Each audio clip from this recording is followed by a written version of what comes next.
sekedar pusing. Selama kita mantap, ya insya Allah tidak ada masalah. Tidak ada masalah. Sekedar pusing. Nanti mati ada sah, tidak ada sah. Kalau benar-benar tidak ada pusing, kalau kita udah mungkinnya mungkin kamil, berarti kita masih mungkin menangis. Kalau bawa wala tahimu wala tasabu antumul atau ingkuntum kosong maka akan penciptaannya bumi kamu apa yang kita sering kita lewati. Kalau buat becek semua bisa saja seperti itu semua. Iya, bergelumpur semua kasih permohonan tidak bisa saja. Tapi ya tidak boleh. Bagaimana manusia itu supaya enak. Tapi tetap ada jalan yang kurang enak juga ya. Itu ada kesal juga. Ini jalan seperti nama. Karena suka gitu. Akan duduk gitu. Ada sih seberapa sebenarnya. Bisa seberapa. Dan mudah-mudahan pertemuan kita pada malam ini sedikit banyak menambahkan akan keyakinan kita betapa Allah itu sangat mengasihi kita, sangat menyayangi kita, dan sangat memuliakan kita. Dan kita akhirnya jadi itu bisa tambah keimanan dan tambah kekuatan. Allah Taala. Hadirin rahmatullah. Di masjid saya bilang tadi itu sudah ditentukan bacanya adalah kita surah Munajat ala risalati sapi nafis sholat. Jadi nanti sudah munajat ala risalati sapi nafis sholat. Sulam tangga untuk kita munajat berasik-asikan dengan Allah. Suka munajat dan asik-asikan di malam ini itu harus asik-asikan dengan Allah. Ngobrol, asik-asikan dengan Allah. Kita ya asik-asikan dengan istri, dengan kekasih kita kan rasanya asik ya. Itu sebetulnya kalau dengan Allah itu lebih asik lagi sebenarnya aja. Munajat, berdiskusi, berdoa, curhat kepada Allah itu sebetulnya lebih mengasihkan, lebih mengasihkan. Cuma apa? Jalan untuk sana sebenarnya begitu luasnya, jalan aja sekali kita itu memang mengapa semua problematika kehidupan dalam munajat selesai semua. Dan itu yang melakukan itu para rasul, para anbiya, para waliya. Makanya hidupnya itu lahum alaihim wa lahum ya sulam tangga untuk kita munajat. Nah, Allah isalah safinah sholat. Nah, munajat yang paling yakin akan itunya adalah dengan kita sholat itu sendiri. Makanya sholat itu bisa dalam keramaian, bisa dalam keadaan sepi. Oleh agama dikasih sholat yang keadaan sepi di waktu yang pernah itu waktu itu jadi darbus sholihin, kebiasaan rutinitas orang-orang sholat. Lalu malam itu dan munajat dengan Allah ingin nggak subuh. Karena baru ingat malam itu lama malam terus itu gini. Malam terus itu. Ada yang baru ada itu kan.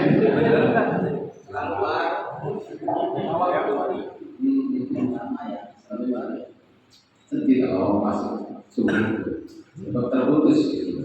Nyalai betul ya no usul ada baru orang aja kalau itu nyalai betul pakai malam lama jangan sampai cepat selesai ya no usul udah jangan takut hilangkan yang namanya karena ungkapan ekspresi itu tanpa nikmatnya yang namanya munajat. Nah munajat biasa tonggak kamu ibadah bumi untuk membangun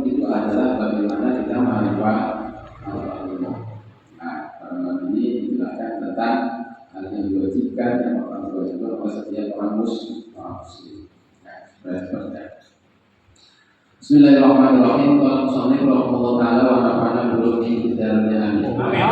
Semua ini tidak kita bayangkan saja nanti apa-apanya. Awal ma yajibu ala kulli muslim, awal sekali yang diwajibkan atas setiap muslim, balighin akil, yang dewasa berakal, orang muslim balik akil. Nah, di sini kalau balik, kenapa? Yang namanya kalah itu di Indonesia ini muslim akilin balik. Sebab tadi nanti usia 7 tahun baru letak kalau tanam pohon itu letak usia 7 tahun.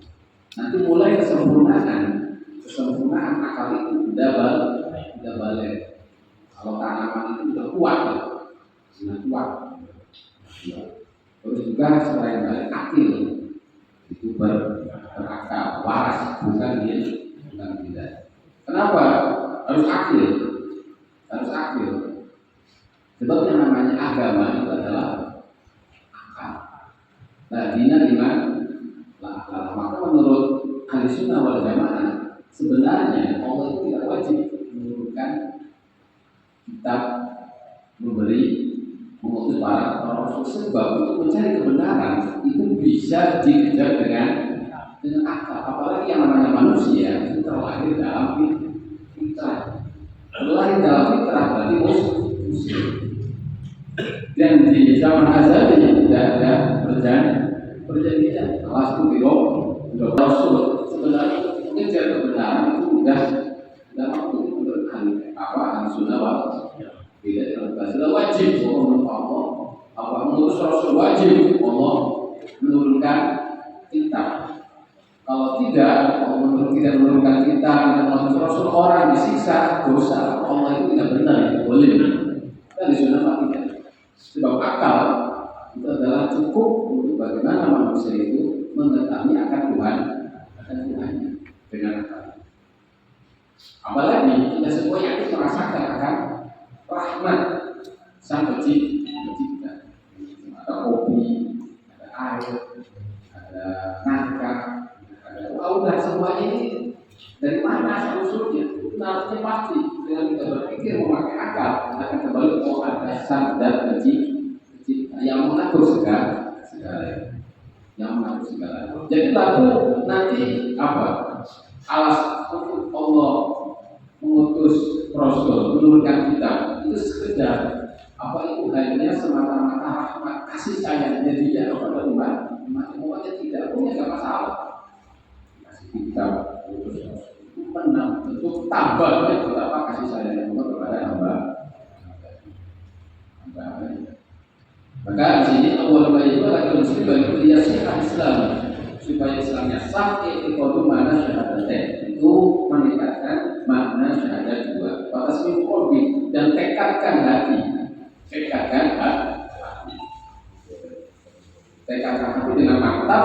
Ajas itu akan makna dua makna kalimat syahadat. Dari kamu. Jika setelah yang ahli syak sekiranya tidak ada keraguan sedikit itu, tidak ada keraguan sedikit tentang makna syahadat. Dan sebenarnya itu hanya lebih cepat dikejarnya dengan akal. Lebih cepat dikejarnya supaya itu tidak ada syak. Itu namanya syak itu penyakit hati yang sangat luar biasa berbahaya. Yang namanya syak. Syakillah keraguan akan Allah. Hancur semua itu amal baiknya. Kalau kita masih ada syak di hati kita tentang Allah. Makanya kalau itu asyakil. Jadi sebatas kita tidak ada keraguan. Walau nisyan juga tidak ada lupa. Pokok dasar adalah iman al-wujud fahmi maknanya. Maka sepakat para ulama Islam secara soreh, secara teks, secara apa bahwa wajib setiap muslim memahami dua makna kalimat syahadat. Wa illa lan yaktabid bima sofiruhman filkiyat minal khulfinna. Kalau tidak cuma tapi maknanya tidak ngerti, apalagi sampai ditamakan dikatakan dalam itu tidak ada memberi kemanfaatan dan dia di akhirat tidak selamat. Anda khulfinna apa di dalam neraka mampu. Alhamdulillah. Jadi tidak cukup lisan saja, tetapi harus dikatakan dalam dan lunas para ulama dan tekadkan dalam hati tidak bisa asalnya tapi makna dua kalimat syahadat. Wa mana asyhadu an la ilaha illallah, makna daripada asyhadu an la ilaha illallah itu a'lamu bil burhan yakinan. Saya meyakini dengan hujjah, dengan keyakinan yang mantap, ma'akad itu ditolong dan saya tekadkan dalam hati. Itiko dan jaziman dengan tekad yang mantap, la marud dan nabi tidak ada keraguan sama sekali di dalamnya. Mana asyhadu artinya saya meyakini dengan hujjah Tuhan dan saya tekadkan dengan hati dengan tekad yang mantap tidak ada keraguan. Pokoknya dan saya berani ungkapkan pada orang lain ikrar, aku rugi lisan dan saya berani ikrar dengan lisanku apa yang mana sampai semua manusia tahu diikrar dengan pengakuan apa? La ilaha illallah Allah ma'bud berhak tidak ada ma'bud dan yang wajib dan layak dan pantas dan sebenarnya disembah dengan sebenarnya dari bagian kami berwujud kecuali Allah. Itu makna paling rendah, makna lama muda. Itu lama muda. Nanti kalau nilai apa? Lama sudah naik lagi, lama muda naik lagi.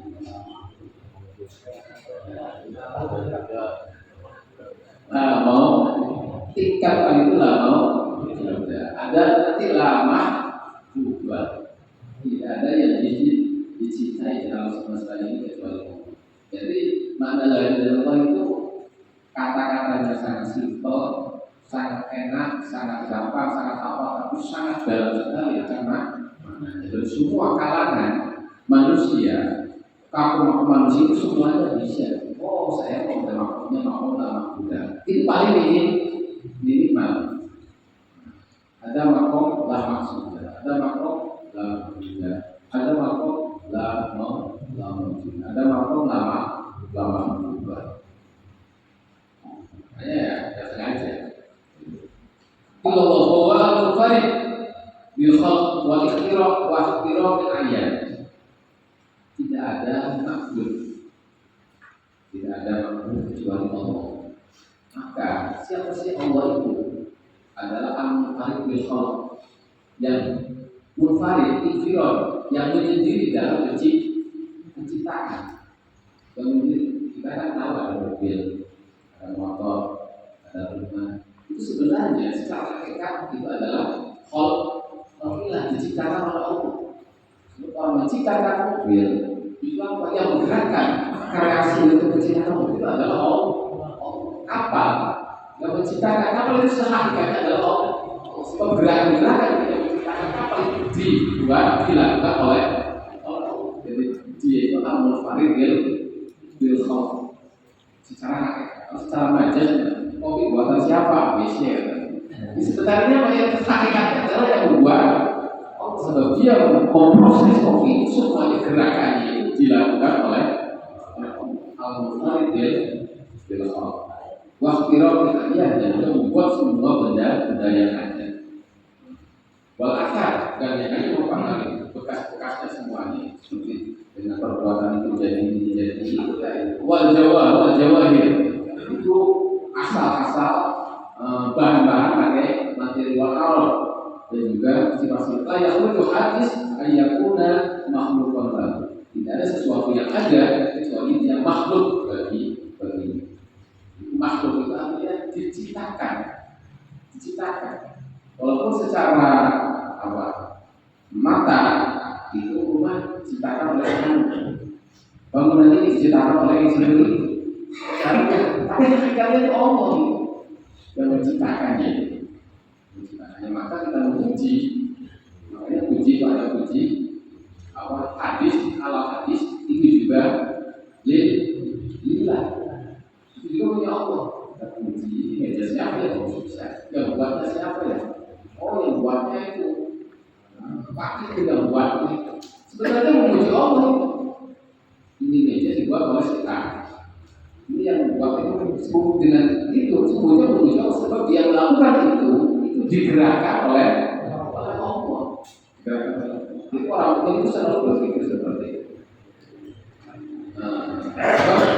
Tidak ada sesuatu yang terjadi itu fi ayakuna an ayakuna makhlukon dia diciptakan oleh Allah.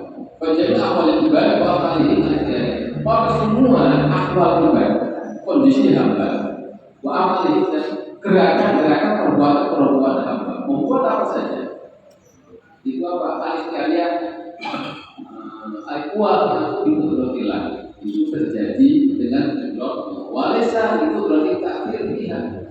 Walesa itu berarti takdir pihak. Dan manusia dikasih kemampuan itu tidak punya takdir karena sebab takdir kudratnya manusia itu sifatnya hadis. Dan dia punya kemampuan yang sifatnya hadis itu pun dibuat oleh Allah gitu. Dibuat oleh Allah.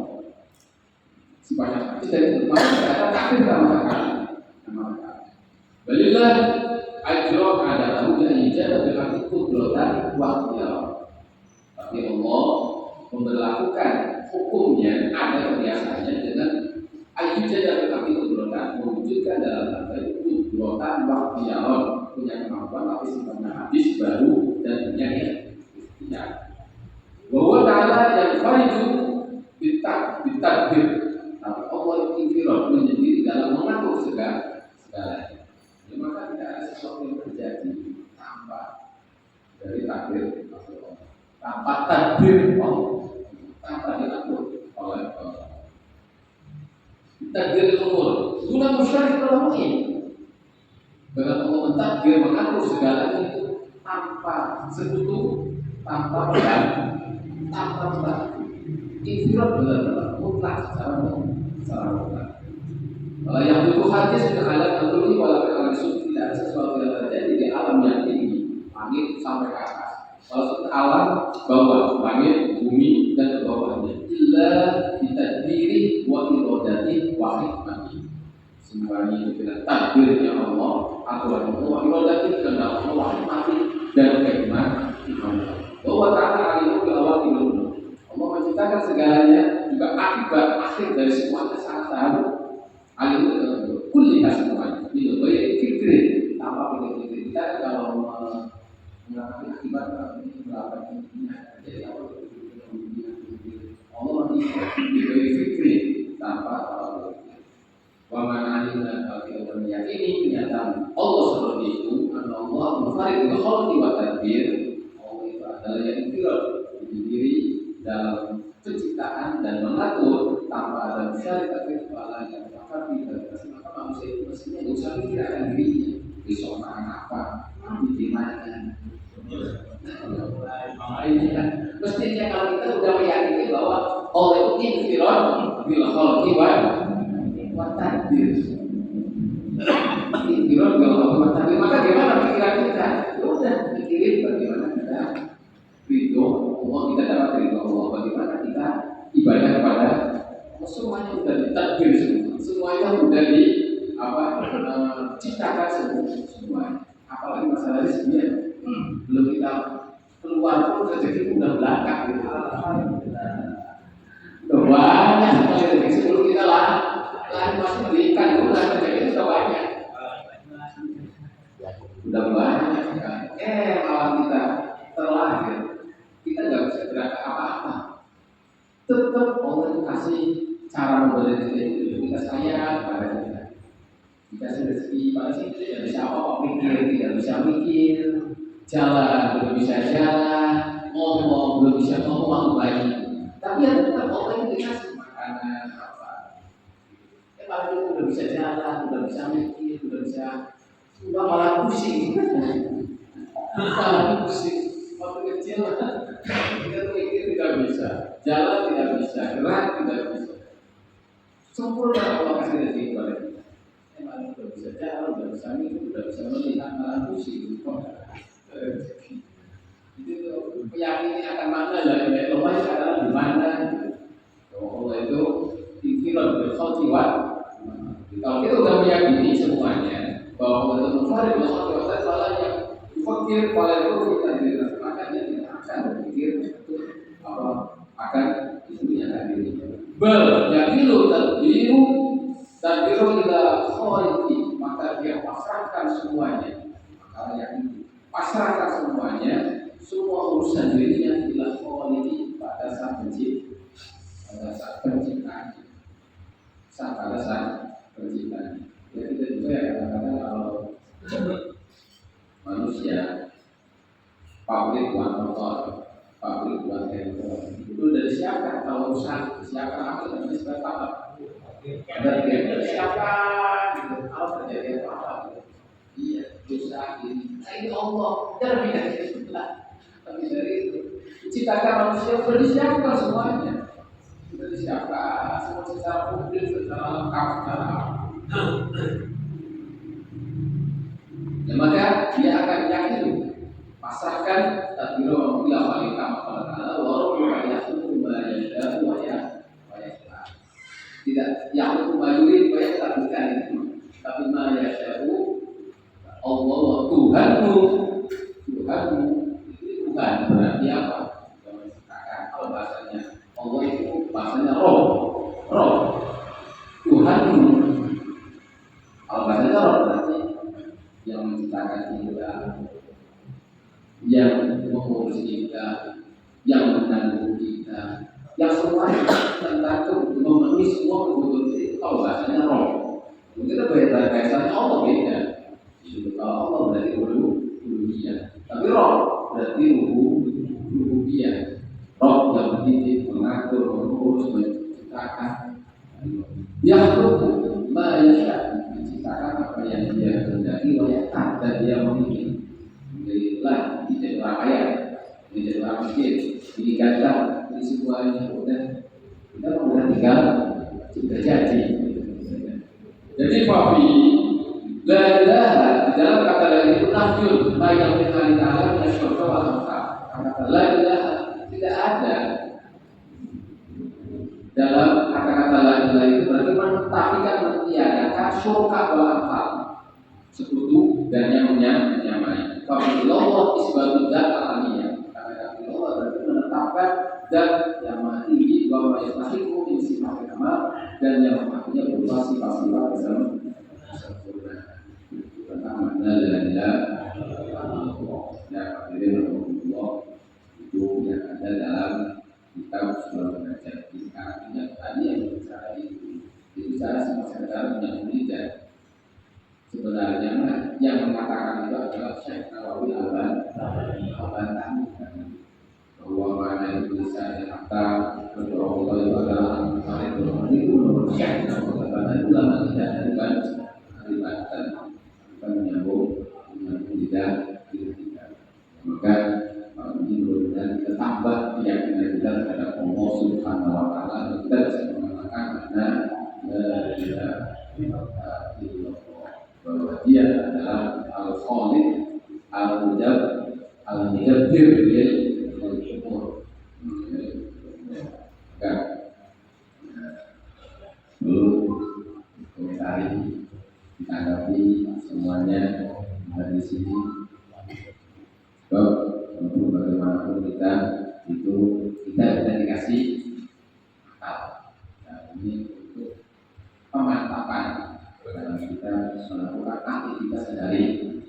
Kalau sudah pegang dan Allah syukurnya akan bermanfaat, akan berkualitas. Minimal pokoknya kita terjerumus dalam hal yang tidak diridhoi, maka apa kita akan mengakui kita merasa dosa, kita akan kembali ke Allah dengan melakukan taubat.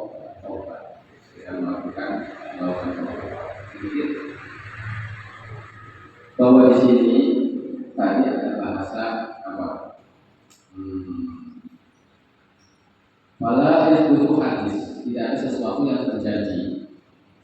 di alam semesta, walaupun yang tinggal tidak jawab illa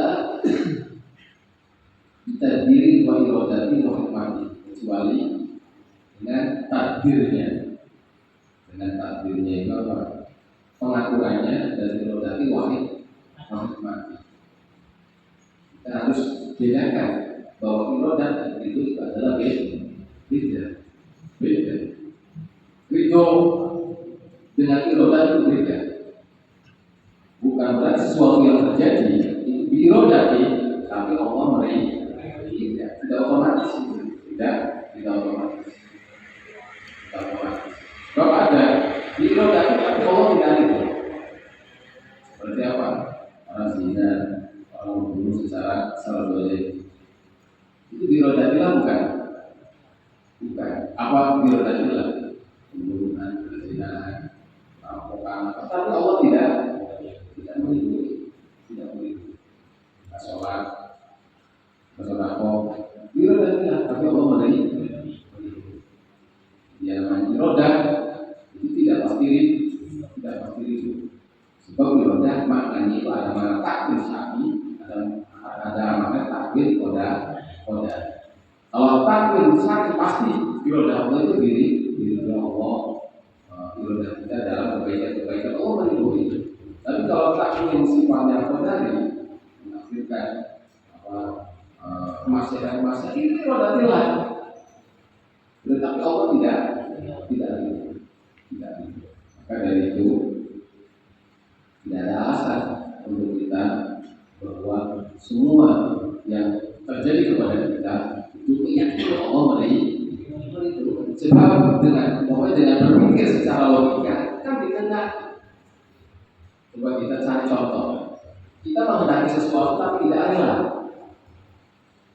Kita ingin minum, dan kita rela minum. Kita ada dikehendaki, tapi tidak rela. Contohnya apa? Sendiri di menemukan itu bahwa akhirnya belum ridho kita sudah baru tahu. Kita sudah baru tahu. Nah, cuma itu kan apa? Yang lumayan menunjukkan itu. Nanti lama-lama sudah terbuka bebas mengkaji kitab itu tentang apa akoti itu dijelaskan oleh beliau. Sebab kalau otomatis kita mengkaji apakah saya ingin sesuatu tapi tidak ridho. Sesuatu tapi itu kan secara akal. Nanti kalau itu sama, kalau itu dia namanya irodah itu rujuk, itu tak ego ambil itu, kalau itu irodah. Ini alusinasi, beda dengan mutazila. Kalau sesuatu diridhoi berarti tidak. Kalau tidak diridhoi berarti tidak. Orang mutazila kalau secara akal sepintas beliau katakan orang zina itu tidak dikehendaki oleh Allah, sebab Allah tidak ridho. Orang itu secara boleh itu tidak dikehendaki oleh Allah, sebab Allah tidak ridho. Makanya dia disiksa oleh Allah di sana. Disiksa. Nah, ini masuk akal banget ya. Tapi kita ahli sunnah kemaksiatan dikehendaki oleh Allah, tapi Allah tidak ridho. Sebab yang namanya irodah itu bukan ridho, kan? Ridho otomatis. Nah, cuma untuk supaya kita masuk akalnya gimana gitu ya. Nah, kata Imam Ghazali perumpamaan,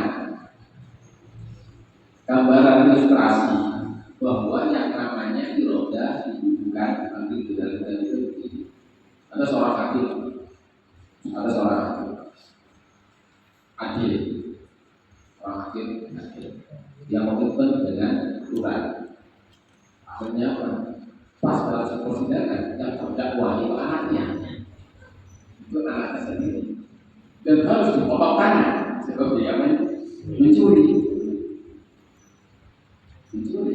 Akhirnya apa? Dia irodah menghendaki ini hukumannya potong tangan. Ridho enggak? tidak itu. Tapi iroda, bukan hati. Dengan iroda itu berarti kan sudah hatinya mantap memutuskan iroda. Tapi tidak bagaimana ada sendiri dipotong tangannya aturan seperti itu. Lah itu bahwa yang namanya iroda itu bukan itu tidak selamanya itu. Jadi nanti bukan Allah juga seperti itu tidak itu gambaran supaya kita masukkan bahwa yang namanya iroda itu bukan itu.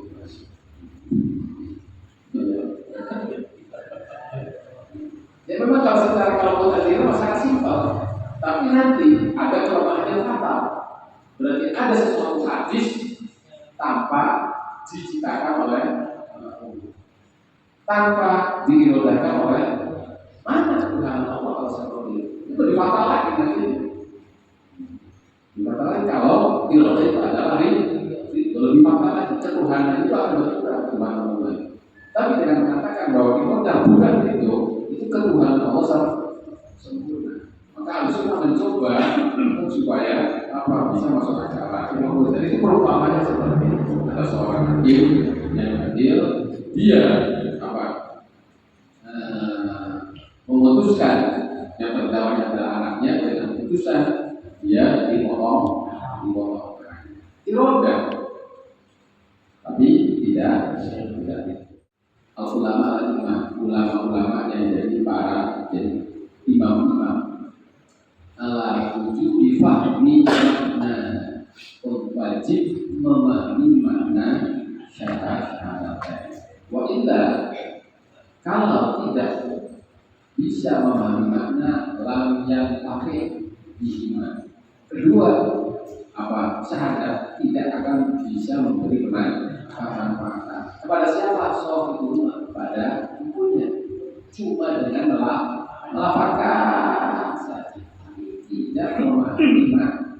Itulah yang dimaksud ingkian minal khuluddin dalam dia selamat abadi di neraka.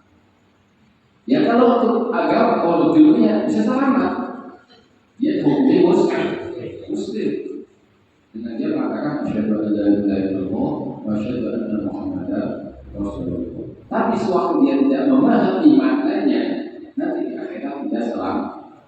Tunas akibatul ulama iman. Lah makna tidak diucapkan tapi sifatnya ditanamkan dalam hati. Makna itu lafaz dan makna itu berbeda. Lah artinya maka tadi makna asyhadu itu apa? Aklamu wa atahidu bikol lebih makna asyhadu aklamu wa atahidu bikol. Kalau cuma dilafazkan berarti dia asyhadu mengucapkan lagi tanpa makna. Dan mana itu harus ditambahkan, harus tasbih. Kata itu maksud tasbih kolbi, mentekadkan di hatinya akan makna syahadat tadi, akan makna syahadat tadi. Maka ada hal yang tidak harus ditanyakan. Itu apa? Sesuatu yang kami atur fil kolbi, sesuatu yang tancap dalam hati itu tidak perlu ditanyakan. Kenapa? Sebab sifatnya privasi di sini. Yang namanya keimanan itu adalah privasi. Itu berarti urusannya hanya dia dan Allah. Sifatnya sangat privasi namanya. Itu. Maka untuk kita bisa selamat full fitnah, yaitu mana itu harus dipancarkan dalam. Ya banyak sih orang yang zamannya Nabi Sallallahu Alaihi Wasallam Muhammad Rasulullah itu dari kalangan hati itu namanya Nabi munafik. Dan itu sebabnya adalah etikot. Apa sih etikot? Itu apa suatu keyakinan yang pada level di situ tidak terjadi syak. Itu namanya walaupun belum sampai 100%, kira-kira 90%, 90% itu rekor. Kalau kita terjadi syak, berarti belum sampai level rekor. Itu level yang paling rendah. Kalau sekedar pusing, selama kita mantap, ya insya Allah tidak ada masalah. Tidak ada masalah. Memang tidak ada syak, tidak ada syak. Kalau benar-benar tidak ada pusing, kalau kita udah mungkin kamil, berarti kita masih mungkin menangis. Wala tahimu, wala tahzanu, antumul a'la. Kalau mukminnya itu untuk mukmin al-mukmin adalah ada antara kamil itu wala tahimu wala tahzanu. Apapun yang terjadi di dunia ini, dia tidak merasa rendah dan tidak pusing kalau kita yakin semuanya itu Allah yang menciptakan, yakin semuanya itu adalah irodah, yakin semuanya itu adalah aturannya. Tapi masih pusing saja. Oh, berarti kita imannya belum kami. Kecuali kalau terjadi syak baru bermasalah. Kalau cuma sekedar pusing, kalau syak nah, itu baru bermasalah. Tidak memakai kesadaran. Ini tidak, tapi ya belum kami. Kecuali kalau terjadi syak keraguan, nah baru bermasalah. Itu kan pusing. Ya tapi pusing itu berarti kan nanti dihadapinya dengan kesabaran. Ya kalau dalam melakukan waktu sholat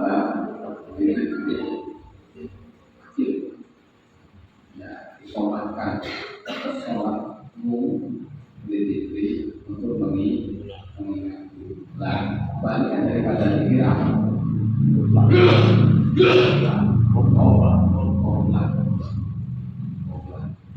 rutinitas kita yang sifatnya refleks, kita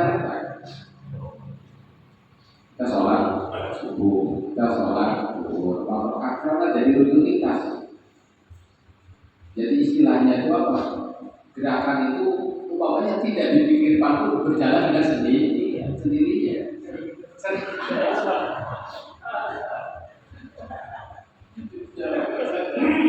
Seperti kalau orang apa Tuhan baca Al-Quran, refleks saja ini sampai malah golin aja tahu-tahu. Atau malah golin sampai apa dibaca, ya yakin dibaca.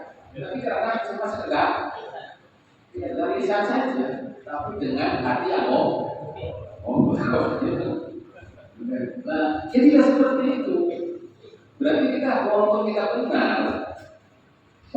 benar dalam secara logis itu ya bisa terjadi maka kata ulama itu untuk kita mengantisipasi itu selalu kita mengistighfarkan. Kalau kita berarti memaksa pikiran kita, hati kita untuk ingat yang itu sifatnya apa, tidak serta-merta kita tahu ilmu istighfar praktek langsung jadi tidak seperti itu.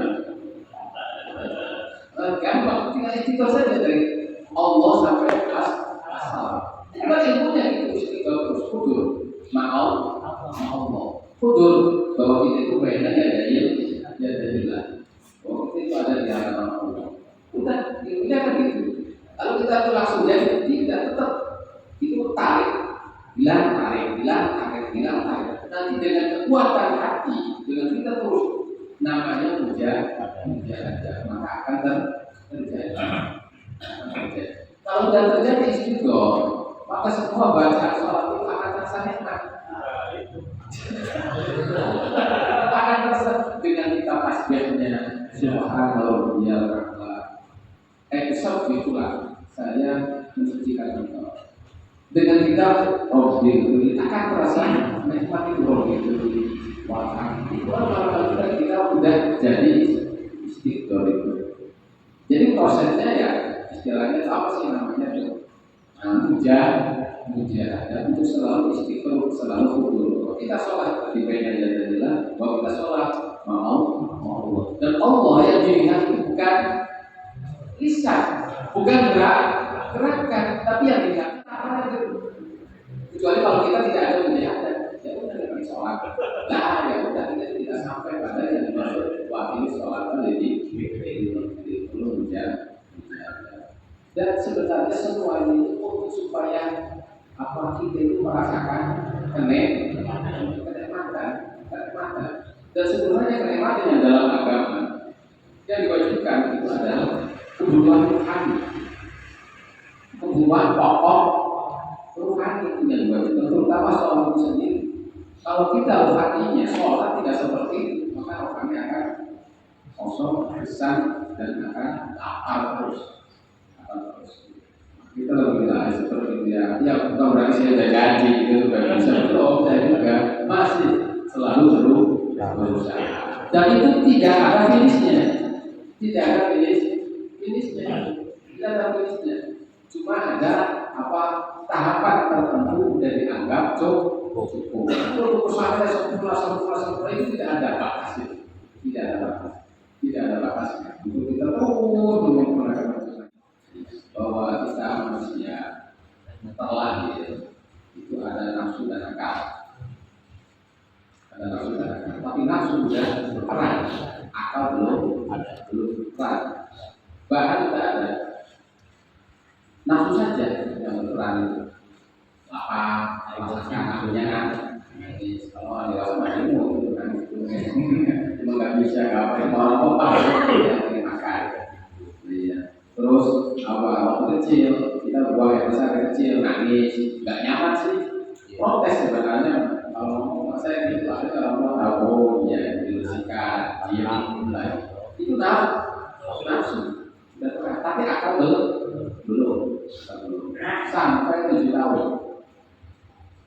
tahun itu baru berkait 7 tahun akal itu iya.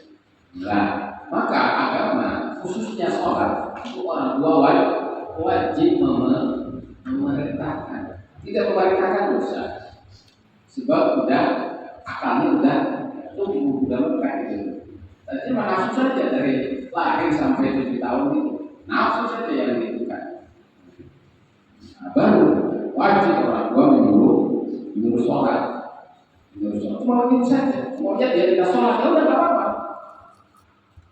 Menurut saya, kalau dia tidak sholat itu apa? Kewajibannya dulu tidak wajib dia melakukan. Beda kalau sudah sampai 10 tahun, berarti 7 sampai 10 3 tahun. Kalau 3 tahun wajib itu tidak sholat, wajib dikerasi, wajib dikerasi, dipukul dengan pukulan peringatan. Bukan pukulan yang melukai fisik atau melukai fisik di nyawa fisik. Karena untuk dia itu cara dirinya itu seperti itu. Kalau tidak pukul, kalau tidak perintah, orang tua dosa. Sebab 10 tahun akal itu sudah tumbuhnya sudah berada ketinggian. Dan 10 tahun biasanya seseorang itu sudah punya rasa malu. Ya kalau 3 tahun kan jalan-jalan banyak enak saja. Laki perempuan kalau 3 tahun itu belum ada rasa malu. Tapi kalau sudah 10 tahun itu sudah ada. Dan rasa malu itu timbul dari mekarnya akal. Dari pemerintah ada rasa malu. Selanjutnya, maka dimulai dari situ tujuannya. Walaupun belum wajib dia melakukan sholat untuk kebiasaan, menjadi kebiasaan.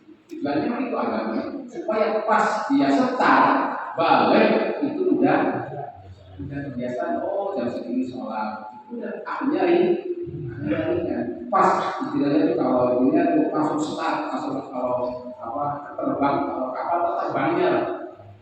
Hukum sholat dapat pahala, tinggalkan dapat dosa. Nah, habis itu ya udah orang tua itu mau kemana? Kamu dari dewasa, satu kewajiban kamu dari sekian salah semua tanggung agama kamu tanggung sendiri semuanya. Nah, Sekedar kewajiban. Dan memang sulit untuk kita bahkan itu langsung jadi sholat itu. Seperti masuk ya. Lah baru itu kita menggali tentang arti sholat yang sebenarnya mulai sebab akal udah benar-benar sempurna, menerima akan pemahaman, menerima akan semuanya gitu. Nah baru kita dalam tentang sholat, lalu tentang mana sholat. Umpamanya ada orang sudah usia tidak sholat atau tidak ngaji. Selama dia pas meyakini tentang mana kalimat syahadat, ya udah dia itu udah dapat hidayah. Cuma tadi nakis masih kurang keislamannya, keimanannya. Sebab yang namanya sholat, ngaji itu adalah kebutuhan rohani, kebutuhan rohani. Oh dia tidak sholat, oh berarti rohaninya lagi sakit. Oh dia tidak ngaji, oh berarti rohaninya lagi sakit. Dan sakit rohani itu berbahaya sebab jarang orang menyadarinya. Kalau sakitnya rohani itu beda dengan sakit badan, sakit gigi ya itu terasa banget itu. Terasa banget langsung cari obat ya. Langsung cari obat. Tapi kalau sakit rohani orang itu jarang menyadarinya. Sebenarnya itu rohani itu nanti yang muncul nanti di akhirat yang muncul itu rohani. Jasmaninya terbentuk. Lah dia dapat hidayah. Nah cuma kita kan dalam hidayah itu tidak cukup ada hidayah yang sifatnya modal, ada hidayah yang sifatnya tambahan. Seperti kita modal dagang 10 juta, udah. Cuma kita kan perlu digolah modal itu. Nantinya dapat tambahan. Lah tambahannya itulah kita dapat melakukan agama dengan sempurna. Oh agama kewajiban ini dilakukan. Oh agama ini kewajiban ini dilakukan. Berarti ziyad itu tidak. Maka kita dalam sholat ihdinas shiratal mustaqim. Diberilah saya tidak. Itu bukan hidayah tapi ziyadatul hidayah namanya. Tambahannya hidayah. Ada taufik. Kalau mana itu kan berarti dia kalau mana luar taufik itu pokoknya semua yang dilakukan oleh manusia itu wafaq bidulillah, wafaq sesuai dengan kehendak Allah. Mana taufik itu. Cuma taufik itu dalam arti istilah itu kepada kebaikan. Artinya dia dikasih pertolongan oleh Allah untuk selalu bisa melakukan kebaikan agama sholat. Kalau dia rajin sholatnya, berarti selain dia dapat hidayah juga dapat taufik. Dia mengaji, selain dia dapat hidayah juga dapat taufik. Dapat taufik artinya dia dibantu ditolong oleh Allah, tidak dari Allah melakukan kebaikan itu secara sah. Jadi hidayah dulu atau taufik dulu? Kita selesai pengajian mulai taufik wajah.